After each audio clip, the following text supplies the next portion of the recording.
Yang ketiga, mardud, wajib ditolak kalau mardud. Saya rasa jelas ya. Ini bukan hanya untuk Asmat Khan, untuk seluruh marga di kalangan habaib. Nah, karena sekarang yang ngaku-ngaku kan juga banyak. Hati-hati, yang ngaku-ngaku hati-hati. Mal'un dilaknat di sisi Allah. Jadi Anda mau mulia nggak mesti ngaku-ngaku keturunan Nabi ya ikhwan. Nggak. Orang bisa mulia tanpa harus jadi keturunan Nabi alaihi salatu wassalam. Jadi inna akramakum indallahi atqakum. Siapa di antara Anda semua yang paling bertakwa, dia yang paling mulia. Jadi sekali lagi jangan untuk mengejar popularitas, kemuliaan, ngaku-ngaku keturunan Nabi. Justru bukan jadi mulia, jadi hina ya ikhwan. Tapi tidak ada keutamaan antara orang Ajam dan orang Arab kecuali ketakwaan. Inna akramakum indallahi atqakum. Jelas kan? Lagi pula Rasulullah sudah membuat engrengan bahwa al ulama warasatul anbiya. Wabih ulama pewaris kanjeng Nabi. Jadi bukan habaib, bukan Habib. Habib tidak pewaris kanjeng Nabi. Siapa bilang Habib pewaris kanjeng Nabi?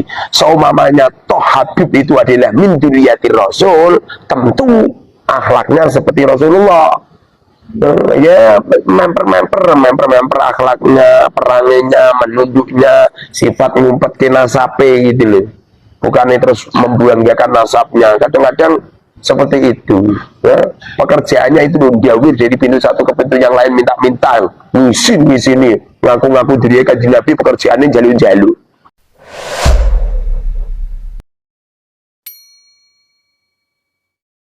Nah ini yang perlu kita tegaskan.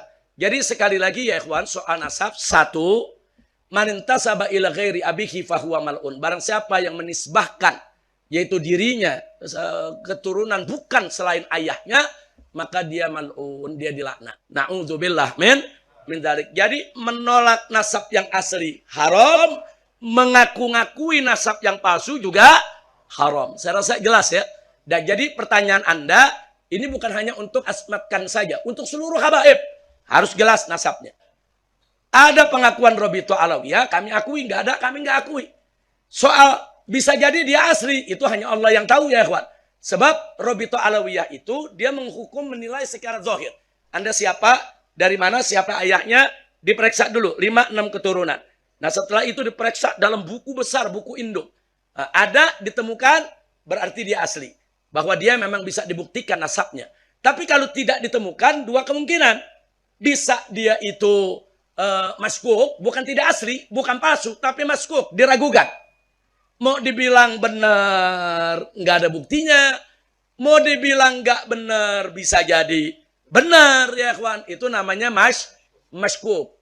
Nah kalau maskuk begini, kita tawakuf, jangan menghukum. Nah ada lagi yang ketiga, mardud. Yang nyata-nyata bohong, itu nasabnya kawan. Emang dia ngarang. Jadi dulu ada satu dai juga di daerah Parung. Pertama dia ngaku sebagai bin Syekh Abu Bakar. Tahu-tahu berubah jadi Assegaf. Bin Syekh Abu Bakar jadi Assegaf. Nggak tahu udah sekarang ngaku jadi apa lagi ya ikhwan. Nah jadi artinya ada tiga ya. Nasab itu ada tiga. Pertama, masbut. Artinya memang terbukti. Muhaggab, terbukti kalau nasab itu benar. Yang kedua, maskuk. Diragukan. Kalau yang terbukti wajib kita akui, wajib kita terima. Kalau yang maskuk, tawakuf. Artinya tawakuf, abstain. Jangan beri penilaian. Yang ketiga, mardud. Wajib ditolak kalau mardud. Saya rasa jelas ya. Ini bukan hanya untuk Asmat Khan. Untuk seluruh marga di kalangan habaib. Nah, karena sekarang yang ngaku-ngaku kan juga banyak. Hati-hati. Yang ngaku-ngaku hati-hati. Mal'un dilaknat di sisi Allah. Jadi Anda mau mulia nggak mesti ngaku-ngaku keturunan Nabi ya ikhwan. Nggak. Orang bisa mulia tanpa harus jadi keturunan Nabi alaihi salatu wassalam. Jadi inna akramakum indallahi atqakum. Siapa di antara Anda semua yang paling bertakwa, dia yang paling mulia. Jadi sekali lagi jangan untuk mengejar popularitas, kemuliaan, ngaku-ngaku keturunan Nabi. Justru bukan jadi mulia, jadi hina ya kawan. Tapi kalau dia nggak ngaku-ngaku keturunan Nabi, dia orang soleh, dia orang baik, dia orang yang manfaat di tengah masyarakat, dia mulia. Jadi kemuliaan itu bukan hanya milik keturunan Nabi. Yang bukan keturunan Nabi juga banyak orang-orang mulia. Karena mereka bertakwa kepada Allah. Itu satu yang saya mau ingatin. Kedua, saudara, soal keturunan Nabi ini nggak ada pendaftarannya. Emang ada di antara Anda di dalam perut daftar isi formulir? Saya mau jadi bin Sahab? Bisa. Saya mau jadi orang Jawa? Bisa. Saya mau jadi orang Sunda? Bisa. Saya tanya, Anda sebelum lahir ada pendaftaran nggak? Anda jadi orang Sunda kehendak siapa? Anda jadi orang Jawa kehendak siapa? Anda jadi orang Arab kehendak siapa? Anda jadi keturunan Rasulullah kehendak siapa? Semua kehendak Allah. Habib Ali mungkin daftar mau jadi Alatas Habib Ali. Nggak ada. Habib Zaki ada daftar jadi Ala Idrus. Nggak ada ya ikhwan. Hati-hati. Dalam surat Al-Ahzab Allah ingatkan tentang para istri Nabi. Kalau mereka berbuat dosa, dosanya double.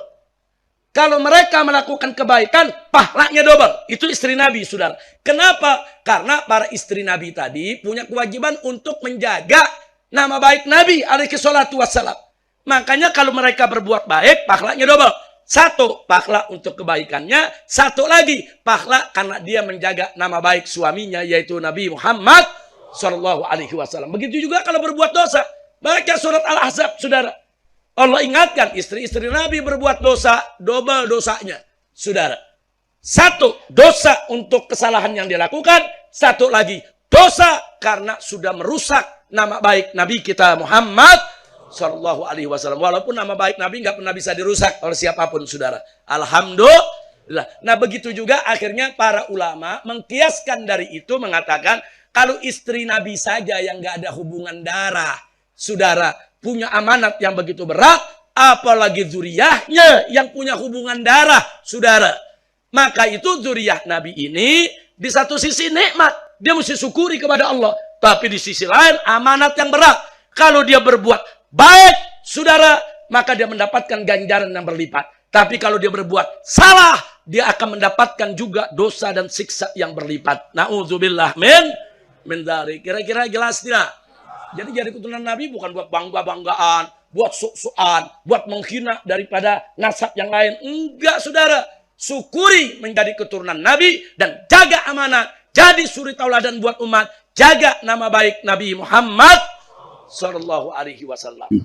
Tidak ada keutamaan antara orang Ajam dan orang Arab kecuali ketakwaan. Inna akramakum indallahi atqakum. Jelas kan? Lagi pula Rasulullah sudah membuat engrengan bahwa al-ulama warasatul anbiya. Wabil ulama pewaris kanjeng Nabi. Jadi bukan habaib, bukan Habib. Habib tidak pewaris kanjeng Nabi. Siapa bilang Habib pewaris kanjeng Nabi? Mamanya toh Habib itu adalah min dzurriyyatir Rasul, tentu akhlaknya seperti Rasulullah. Ya, memper akhlaknya, peranginya, menunduknya, sifat ngumpet ke nasabe gitu loh. Bukan terus membuangkan nasabnya. Kadang-kadang seperti itu, ya. Pekerjaannya itu menjauh dari pintu satu ke pintu yang lain, minta-minta, ngusin di sini, ngaku-ngaku diri kanjeng Nabi, pekerjaannya jalu-jalu. Itu saya ngomong itu bukan fitnah. Asli yang ngerti Yai tak tanya, bagaimana? Pernah panjenengan anu didhawuhi ada pernah Yai?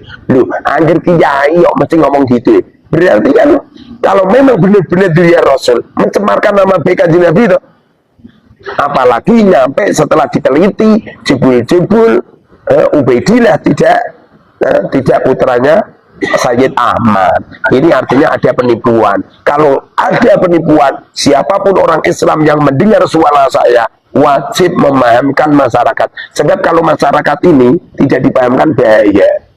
Kemarin-kemarin penjajahnya Belanda sudah lari. Yang masih ada itu kan bawaan Belanda. Belanda datang ke Indonesia kan bawa itu. Dan itu pun sejarah sudah mencatat itu. Lu orang ngomong gini nggak berani. Kenapa nggak berani? Memang mereka itu nggak cucunya pendekar, nggak cucunya pejuang. Kalau saya akan kakek-kakek saya pendekar semua. Kebetulan nenek saya ini toh, seumpamanya panjang tak sampaikan toh akan tunduk sama saya. Anak-anaknya ada orang kok nyampe sangare seperti saya. Berarti kan adalah merah kan. Kalau anaknya tidak pendekar ya pasti ya meong-meong. Ya mungkin ya diparani kambing ya lari tadi ya. Rasulullah pernah dawuh, bila mana Fatimah mencuri, ku potong tangannya. Itu bukti bahwasanya anak cucu Rasulullah itu tidak ada yang akhlaknya jelek, tidak ada yang masa gitu? Bukankah duriya Rasul itu tidak maksum? Benar, duriya Rasul tidak maksum, tapi Rasulullah itu basarun lakal basar, manusia tidak seperti manusia biasa. Anak cucunya itu akan dijaga oleh Allah sehingga kelak di akhir zaman itu akan melahirkan apa itu Imam Mahdi.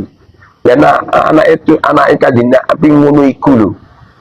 Ada orang ngaku-ngaku cucune Kanjeng Nabi senengane mengklaim ya.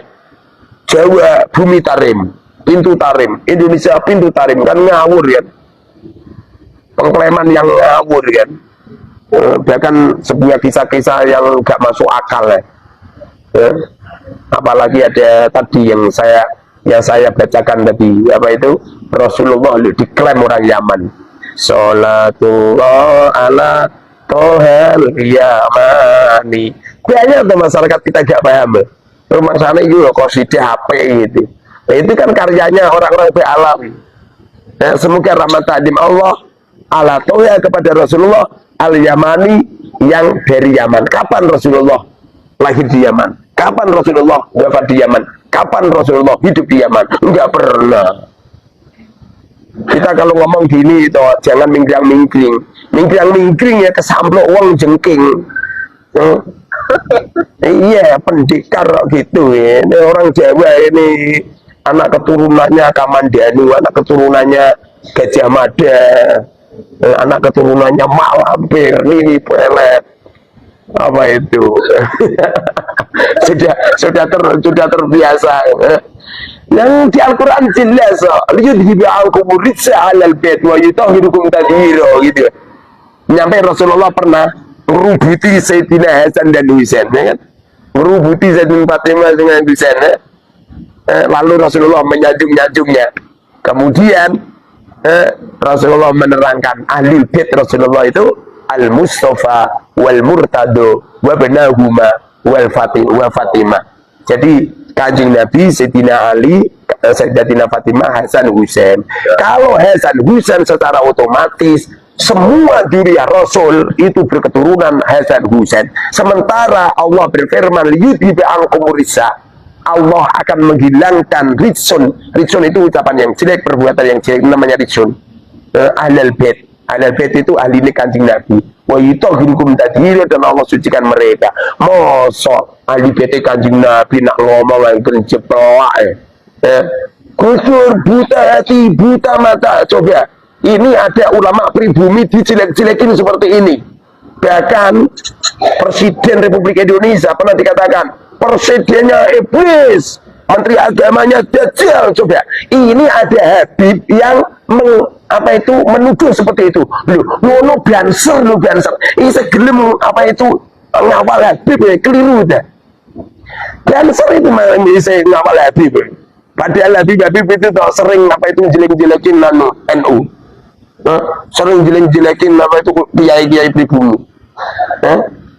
Tapi malah banser nak karo Habib. Wah, nak kiai kampung itu nak kalau datang ke apa itu ke pengajian, banser sing ngaturke paling wong siji wong loro. Coba yang datang Habib, wah jugai imamai sak gentong-gentong. Wah, makanya kalau saya itu ngisi pengajian duel sama Habib, saya langsung ngetono duit, salamanku nggunake duit 50.000. Pada akhirnya itu Habib ora sing ngalami, semuanya nyalami saya semua. Memang harus seperti ini ya. Ya. Jadi kita ini jangan mau dibohongin. Dulu itu Helmina itu apa itu presiden Belanda atau raja Belanda dulu datang ke Indonesia untuk mentaklukkan orang Indonesia. Caranya bagaimana? Caranya membuat tandingan. Sebabnya orang Indonesia itu seneng apa itu kalau lihat orang juga imaman serban itu takut dia, makanya didatangkan Habib dari Yaman. Jadi Habib inilah yang apa itu mampu untuk meredakan. Kemudian di waktu Indonesia sudah merdeka, Belanda semuanya pulang yang Habib itu.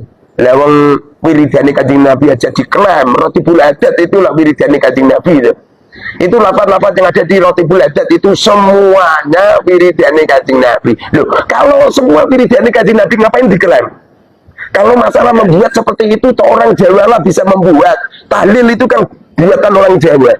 Bacaan tahlil itu buatan orang Jawa. Siapa musonifnya? Musonifnya tidak menyodorkan nama. Kenapa nggak menyodorkan nama? Karena lafaz-lafaz tahlil itu adalah lafaz-lafaz yang ada di dawuhnya Rasul. Saya punya karya tulis itu apa itu wiridan Rasulullah. Saya nggak pernah mengklaim ini adalah rotibul muharrar, nggak pernah.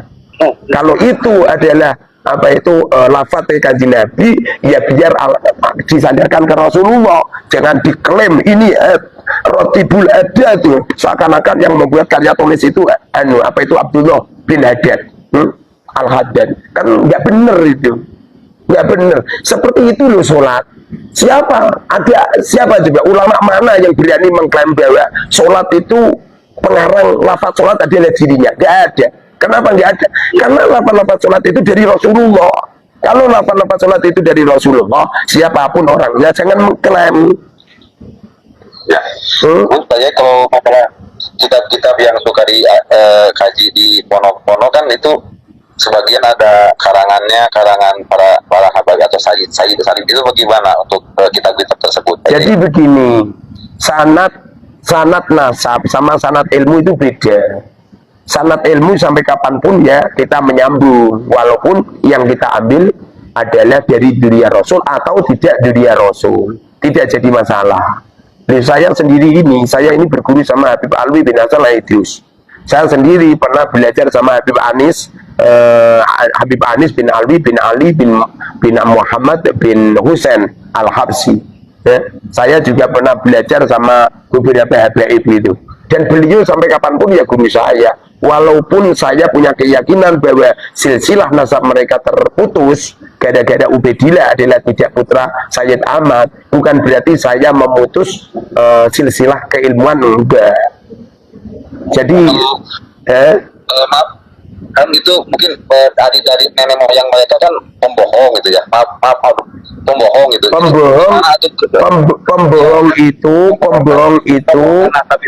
Pembohong itu adalah silsilah nasabnya, bukan silsilah nasab silsilah itu nasabnya, bukan silsilah keilmuannya.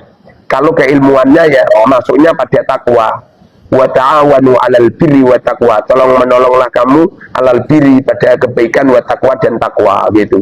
Wa la ta'awanu 'alal itsmi wal udwan. Kalau ketakwaan ya sampai kapanpun orangnya, walaupun putranya Abu Jahal yang namanya Ikrimah, berhubung Ikrimah ini orangnya alim, hafidz Quran, pada akhirnya ya dimuliakan Rasulullah dan dimuliakan apa itu para sahabat karena keilmuan mereka, walaupun beliau putranya Abu Jahal. Begitu juga apa itu Kan'an ini kan putranya Nabi Nuh.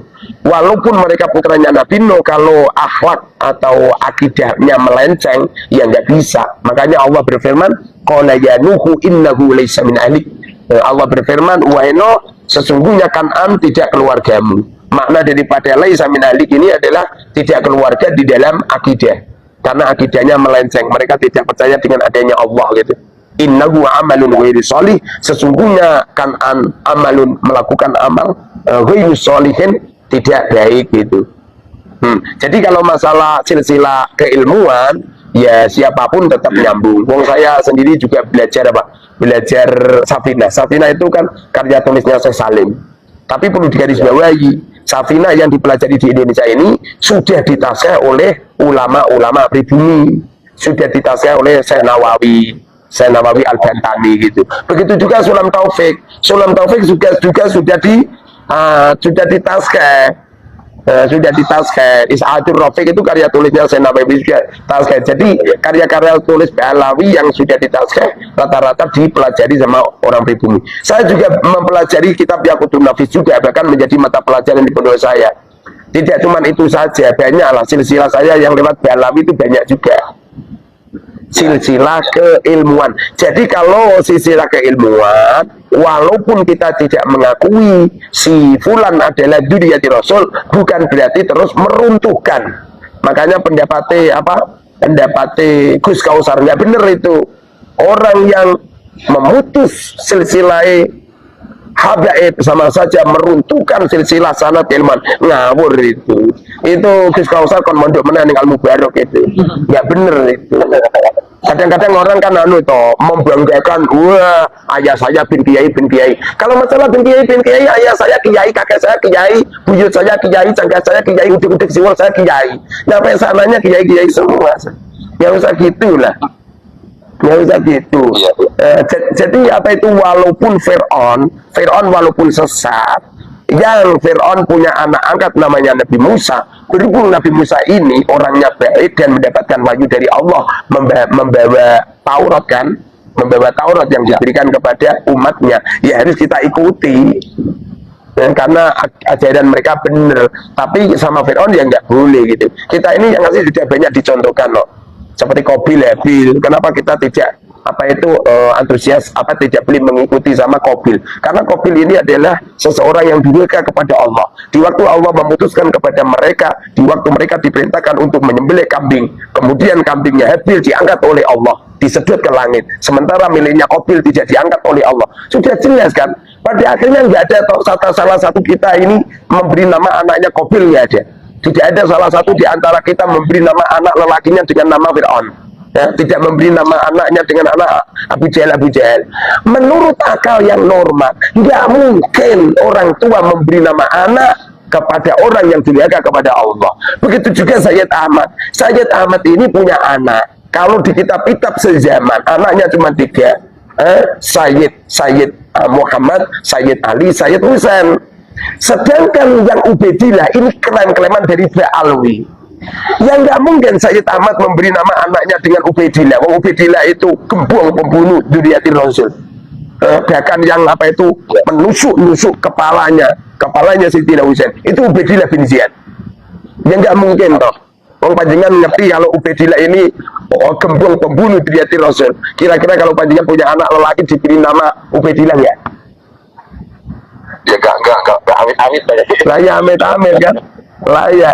Banyak Habib yang saya tanya, Habib, semuanya kamu punya anak lelaki, sementara panjenengan sudah tahu kalau Ubaidillah ini adalah pembantai Dzurriyyatir Rasul. Kira-kira putra panjenengan yang lelaki diberi nama Ubaidillah enggak? Apa kata Habibnya? Tidaklah Kiai, tidak, saya sudah tahu gitu loh. Ya, Qurannya udah jelas, ayatnya sudah jelas, hadisnya sudah jelas, sejarahnya sudah jelas. Mereka juga banyak membuat tipu-tipuan, penipuan ya. Itu loh, apa itu Habib Lutfi gara-gara memalsukan makam. Habib Lutfi kan memalsukan makam itu. Ini semua orang Indonesia ngerti semua ini. Apa yang terjadi kalau mereka menipu makom? Artinya menipu orang Islam se-Indonesia, maka sana torekohnya batal. Jangankan sana torekoh, dulu itu ada seorang ulama menyampaikan ribuan hadis disampaikan kepada para murid-muridnya. Setelah itu dia pernah ngapusi hewan, pus. Jadi kucingnya itu diberi makanan. Setelah kucingnya keluar dari pintu, langsung pintunya ditutup kok. Kucingnya nggak diberi makanan kok. Ini gara-gara nipu hewan, langsung semua hadis-hadisnya hukumnya doif semua, tidak boleh digunakan. Apalagi menipu rakyat Indonesia dengan mendirikan makam-makam palsu. Itu runtuh semua itu. Makanya jamaah torikohnya Habib Lutfi mulai berkurang. Bahkan kemarin itu jamaah dari Pemalang minta istiadat sama saya bilang terserah panjenengan. Apa kata mereka? Kiai, kami lebih baik mengundurkan diri aja Kiai. Kami tidak mengikuti torikohnya Habib Lutfi Kiai gitu. Lagi pula saya gabung di PBI ini toh atas perintah Romo Yai saya dan atas perintahnya Mursyid Torikoh Satoriyah yang beliau bertemu dengan Rasulullah langsung, dan Rasulullah berfatwa bahwa Ba'alwi tidak min dzurriyyatir Rasul, tidak cucunya Rasulullah. Kalau masalah beliau alim, siapapun orangnya yang alim adalah min Nabil Anbiya, baik mereka itu berketurunan Rasulullah atau tidak berketurunan, wajib kita muliakan. Karena fadlul alim alal abid ka fadli ala adnakum. Keutamaan orang alim jauh lebih utama dari sebagaimana keutamaanku dibandingkan dengan keutamaan orang-orang yang paling rendah di antara kamu semua. Paham kan?